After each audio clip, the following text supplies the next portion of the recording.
Intinya ada di saat kita melekat, berarti sadari saja itu masih ada dosa, ada energi negatif.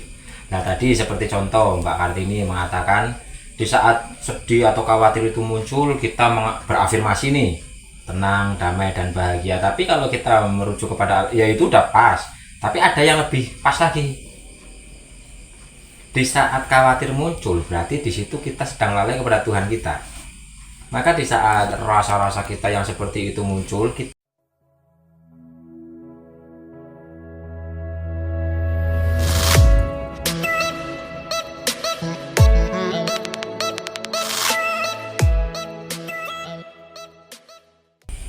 coba tidurkan diri kita. Kita tidur. Makanya ya kembali ke penerimaan itu lagi. Iya, itu dia. Iya, kadang rasa itu ya muncul tiba-tiba, nanti hilang tiba-tiba, muncul lagi, hilang lagi, seperti itu. Di saat rasa itu muncul, Rasa khawatir, iya kan biasanya rasa khawatir itu tiba-tiba datang. Terus afirmasi ya Mas, tenang, aku memilih untuk tenang, seperti itu ya. Terus diucapkan, terus tiba-tiba hilang sendiri. Nanti ada lagi tiba-tiba kok merasakan seperti ini ya, ada ganjalan ya gitu kan. Terus sadari lagi, terima, melepaskan bahwa itu hanya ilusi gitu. makanya Seperti itu sih. ada teknik. Kalau kita punya pengalaman, boleh cerita? ini monggo, tapi nggak jelas suaranya. Udah. Mas Sabar. Ya enggak.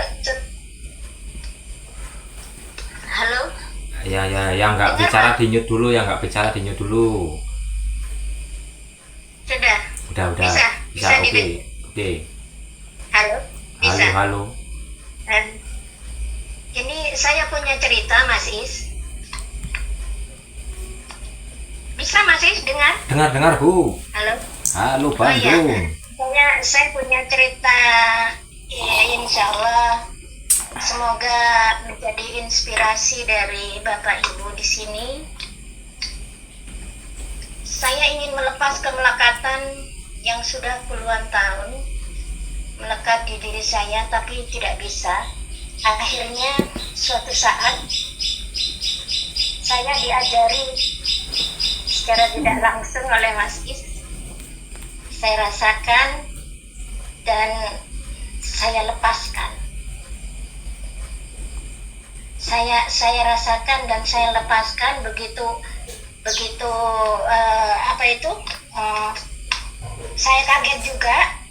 Saya kok bisa setelah sekian puluh tahun kok terus bisa gitu loh. Akhirnya saya terbiasa seperti itu. Kemudian sebulan sesudah saya ditempa secara batin dari jauh sama Mas Is itu, saya mengalami hal yang tidak saya duga. Saya harus melepas kemelekatan saya terhadap seseorang yang ada di hati saya. Akhirnya dengan belajar terus menerus, ya itu tadi, bersih, harus ada pembersihan dari dalam, dan harus ada yang namanya sadar bahwa ini semua bukan saya sebenarnya tidak ada, yang ada hanya dia. Jadi saya terus menerus seperti itu. Akhirnya yang tadinya anak saya itu betul-betul berbakti kepada saya. Ini mohon maaf saya cerita. Anak saya itu betul-betul berbakti kepada saya, kemudian berbalik, boleh dibilang 360 derajat. Saya sempat kaget, shock. Akhirnya saya shock, tapi cepat kembali. Akhirnya sekarang terbiasa. Dan apa yang jadi pelajaran dari Mas Is itu saya tidak perlu saya sebutkan di sini, tapi saya Bapak Ibu ini bersyukur dapat guru seperti Mas Is, karena saya sudah berguru dari beberapa orang, tidak ada yang membimbing seperti Mas Is. Umumnya mereka itu membiarkan, tapi kalau Mas Is ini intens, begitu intensnya tiap hari seperti ini, alhamdulillah. Monggo Bapak Ibu, sangat rugi sekali seandainya memanfaatkan waktu ini. Saya ceritanya saya singkat saja itu Pak. Jadi sampai detik ini saya sudah bisa melepas apa yang menjadi kemelekatan saya. Begitu juga dengan sodakoh. Sodakoh tidak saya pikir itu dari saya, tapi dari Allah untuk Allah, gitu aja. Nah, ya alhamdulillah Allah memberikan kemudahan dan lain sebagainya, karena bimbingan yang secara tidak langsung, tempaan yang secara tidak langsung saya ikuti terus menerus itu dari Mas Is. Terima kasih ya Mas Is. Terima kasih Allah sudah membuka hati saya untuk berbuat lapang. Amin. Jadi itu cerita saya. Terima kasih. Assalamualaikum. Waalaikumsalam. Waalaikumsalam warahmatullahi wabarakatuh. Mohon maaf, Mas Is. Jadi intinya seperti saya terkhusus kurang lebih sama bahwa mempunyai kemelekatan sehingga itu yang membuat hijab atau terdinding untuk bisa tenang, damai dan bahagia gitu kan. Dan saya ingin seperti yang ibu tadi Ibu Supia sampaikan, mohon maaf, saya juga ingin seperti itu loh Mas Is, minta tolong sekali dibimbing. Dan saya terima kasih saya dipertemukan dengan Mas Is dalam kurang lebih belum sampai 1 bulan, tapi saya sudah mulai bahwa inilah sudah yang saya cari selama ini gitu. Cuma untuk kedepannya pelan-pelan semoga saya bismillah di kemelekatan saya bisa hilang, sama seperti yang Ibu rasakan sekarang, betapa nikmat dan bahagianya ya Bu ya. Saya ingin seperti dapat bahagia saya bahagia, bukan senang Bu ya, bahagia. Kalau bahagia itu sudah pasti senang, kalau senang belum tentu bahagia. Tapi saya betul-betul bahagia ya, alhamdulillah. Makanya itu Mas makasih sebelumnya. intinya ada di saat kita melekat, berarti sadari saja itu masih ada dosa, ada energi negatif. Nah tadi seperti contoh Mbak Kartini mengatakan di saat sedih atau khawatir itu muncul, kita berafirmasi nih, tenang, damai dan bahagia. Tapi kalau kita merujuk kepada ya itu udah pas, tapi ada yang lebih pas lagi. Di saat khawatir muncul, berarti di situ kita sedang lalai kepada Tuhan kita. Maka di saat rasa-rasa kita yang seperti itu muncul, kita itu beristighfar. Karena di saat kita mungkin nih ya biar nggak naik turun loh ya, biar nggak naik turun. Di saat kita sedih, kita tenang, damai, bahagia. Memang rasa itu nanti akan muncul. Tapi kan endapannya itu nggak dibersihkan. Endapannya itu ada, suatu saat akan muncul kembali. Tapi kalau kita beristighfar, itu sedang membersihkan endapan, sehingga nanti terus tenang secara kontinu itu loh. Iya Mas Is, itu juga aku praktekkan ya. Semisal nih ada trigger dari luar yang kok dalam nih, kan ada trigger yang dari luar. Saya udah nggak menyalahkan yang dari luar kan, tak koreksi dalam tak koreksi. Oh ini yang masih membuat aku jengkel, membuat aku takut, membuat aku sedih kayak gitu ya, tak cari dalamnya. Terus meminta maaf tuh sama jiwa-jiwa yang mungkin di kehidupan yang lalu udah aku sakiti gitu loh. Sekarang jadi kalau kan ada yang yang datang, misal trigger dari luar nih datang, ada yang ngata-ngatain kayak gitu kan, dalam nih mesti kan berontak nih, ada yang berontak kan gitu loh. Nah itu terus oh mungkin kan terus sadar ya di kehidupan lalu aku mesti punya salah sama dia, terus meminta maaf seperti itu Mas. Kalau aku prakteknya seperti itu sih, dan ada progresnya. Yang dulu rasa takut, rasa kecewa, rasa sakit itu lama gitu loh, sekarang udah mulai up progresnya tuh.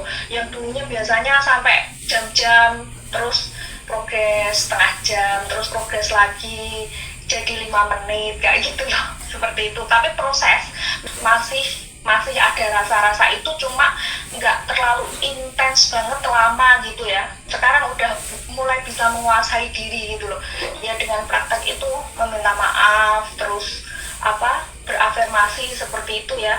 Waktu bangun, dari bangun pagi alhamdulillah, dari mata ini terbuka gitu loh, berterima kasih sama Tuhan udah dikasih kehidupan lagi gitu. Seperti itu sih. Dari menit seandainya nih lihat kerjaannya kan di TikTok ya Mas ya, dapat ada yang CO nih gitu kan, alhamdulillah, banyak sedikit alhamdulillah, terus mensyukuri setiap yang datang dan pergi itu alhamdulillah gitu. Itu praktek yang aku jalani selama ini seperti itu sih. Terima kasih. Iya. Jadi kita di saat bersyukur kita sebenarnya itu loh. Makanya di grup kan mengatakan bersyukur itu dengan kita harus sudah benar-benar merasakan. Karena kita mensyukuri nikmat ilahi yang sudah pernah kita rasakan dari puluhan tahun yang lalu, dari pertama lahir sampai kita besar. Tapi kan untuk saat ini bersyukurnya masih ya itu tadi, ada pemasukan kecil ya alhamdulillah, besar alhamdulillah. Tapi yang lebih besar, umpama pemasukan nih dikatakan kecil 1 juta, terus dikatakan besar umpama 5 juta, kita kan hanya menyadari mensyukuri yang 1 juta atau 5 juta, tapi tidak bersyukur dengan yang miliaran bahkan triliunan yang sudah kita rasakan dari kita pertama lahir sampai saat ini.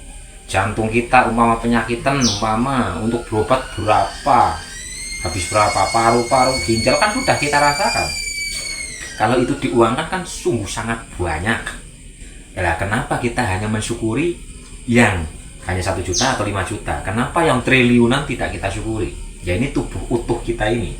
Nikmat sehat, nikmat bernafas, nikmat memandang, nikmat mendengar, nikmat bergerak. Ini kalau diuangkan, Masya Allah tak terhingga. Nah, makanya kita bersyukur dengan kita sudah merasakan. Terima kasih ya Allah atas limpahan kenikmatan yang sudah Engkau berikan kepada kami lah. Rasa kita itu masuk ke dalam, rasa kita itu ke belakang gitu loh, ke belakang untuk menyadari bahwa kita sudah menikmati. Barang siapa yang bersyukur atas nikmat ilahi pasti akan ditambah, akan dilipat gandakan. Umpama nih yang sakitnya kan sekarang, sedangkan nikmat sehatnya itu sudah berpuluh-puluh tahun yang tidak kita sadari.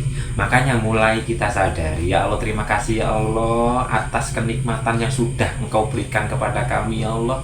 Ya Allah terima kasih ya Allah atas kenikmatan sehat yang puluhan tahun Engkau berikan kepada kami ya Allah. Sudah dirasakan. Barang siapa yang bersyukur atas nikmatku, maka akan kutambah nikmat yang tadinya sakit jadi sehat. Umpama sekarang yang sedang kesusahan atau rezekinya lagi mungkin seret dan sebagainya, bersyukur atas nikmat yang sudah pernah kita rasakan zaman dulu. Terima kasih ya Allah atas limpahan rahmat-Mu, atas limpahan nikmat-Mu yang sudah kami rasakan ya Allah, yang sudah Engkau berikan kepada kami selama ini ya Allah. Terima kasih ya Allah. Barang siapa menyadari itu, jaminan Tuhan akan dilipat gandakan, akan dimudahkan, akan selalu beruntung, akan menjadi orang yang kaya, penuh dengan kesadaran, menjadi orang yang benar-benar dermawan tanpa pengakuan dan keakuan.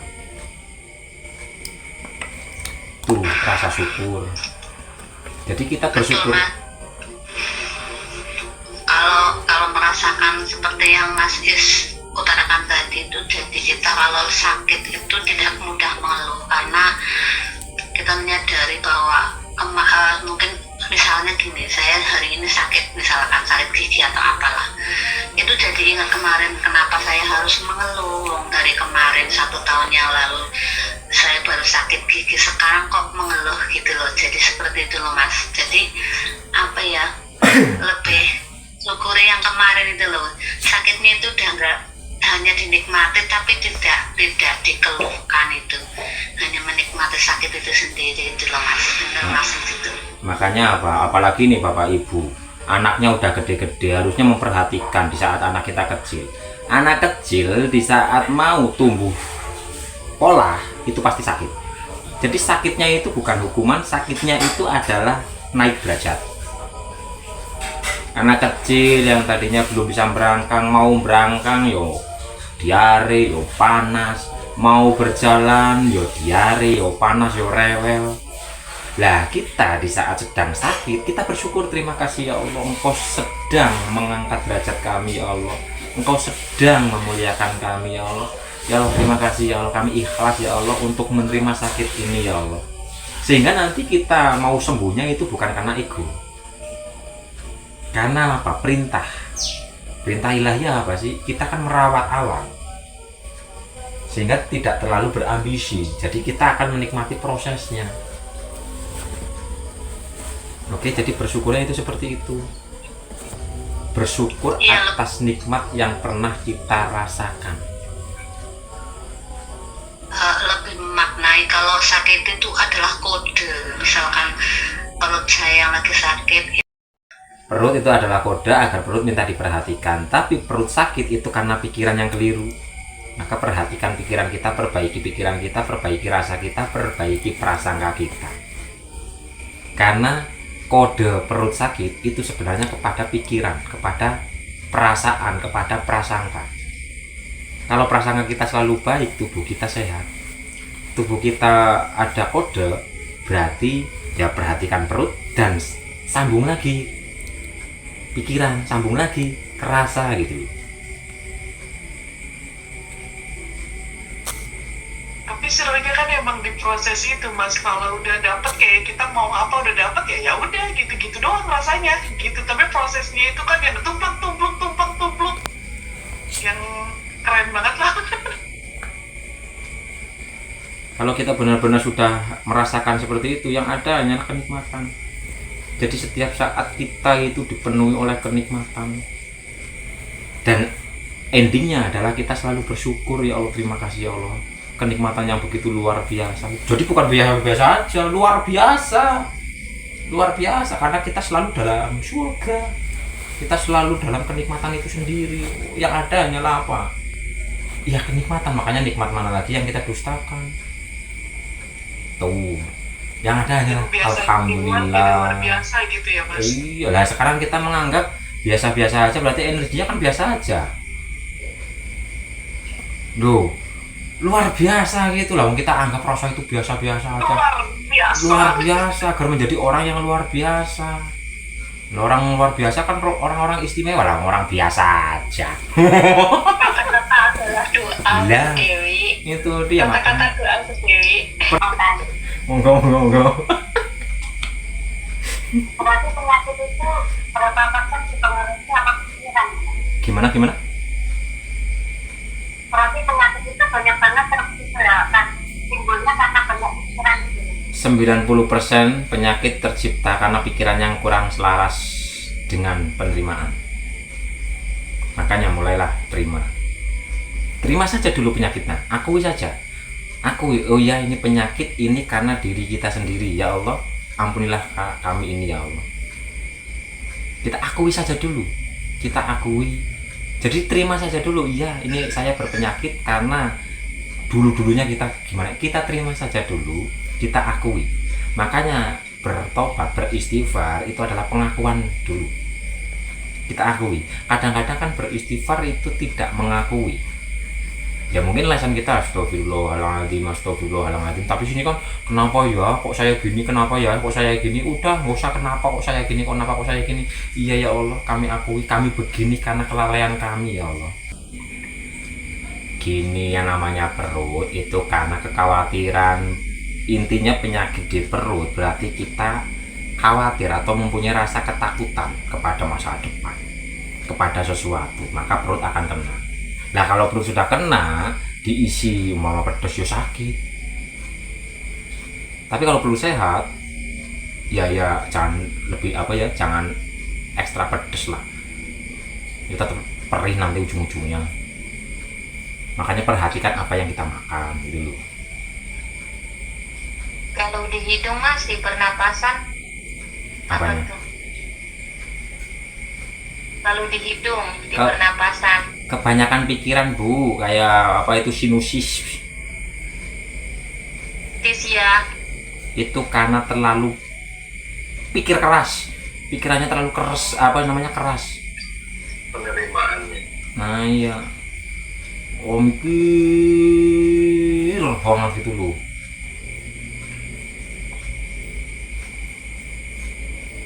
Hidup itu kurangi berpikir, banyakin zikir atau sadar. Nah sekarang kita mau berpikir apa sih? Pikiran itu hanya digunakan untuk memikirkan tanda-tanda kuasa ilahi. Oke, kalau dalam agamanya dari lahir sampai meninggal semua sudah dijamin. Rezeki sudah dijamin. Kejadian semua sudah dijamin. Kita sudah akan dipertemukan dengan ular. Mau ditolak, ya kita tetap bertemu. Gitu. Rezeki sudah ditaruh di luar negeri sana, mau nggak mau pasti ada kejadian yang agar kita datang ke sana. Entah itu urusan keluarga, entah itu urusan ekonomi, entah itu apalah. Padahal ini kan lauman manfusnya udah ketakut di sana. Makanya sudah tidak mencari, menjemput rezeki di sana. Mau nggak mau, terima nggak terima pasti ke sana. Tuh. Jadi nikmati saja hidup Aku ini. tuh kalau jalan gitu ya Mas, sering meminta maaf ya di tempat ini kalau dulu pernah berbuat salah kayak gitu Mas. Kalau aku di sini Mas, Ya bagus. biar karmanya mesti tuh kalau sepanjang jalan ya pagi malam gitu kan mesti jalan sama itu, mesti aku sebut setiap tempat yang aku lalui lah pokoknya. Ya makanya Terus disimpelkan. pokoknya meminta maaf. Iya Terus disimpel. sama rumah ini juga gitu. Kalau pas bersih-bersih kayak gitu loh Mas.